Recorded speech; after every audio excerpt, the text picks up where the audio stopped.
ወንጌል ባናቱ ይተከል። የምን ወንጌል ነው የምታወራው?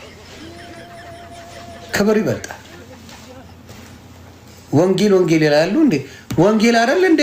ስለያዝኩኝ ማንም እየመጣ የሚጨፍርብኝ ቀቅላችሁ ብሉት። ወንጌል ምን አባቱ ያደርግልኛል?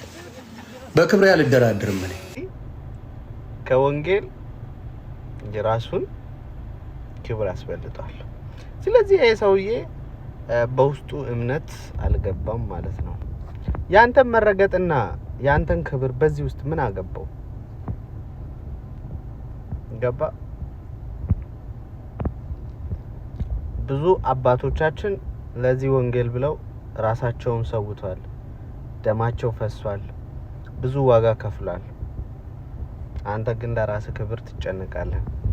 ዮኒ እኔ ባንተ ምንም አስተያየት ለመስጠት ፍጹም ሰው አይደለሁም፣ ግን በሃይማኖት ላይ ሰው ሲመጣ ሃይማኖትን ሳታስገባ ስለራስህ መከላከል ትችላለህ።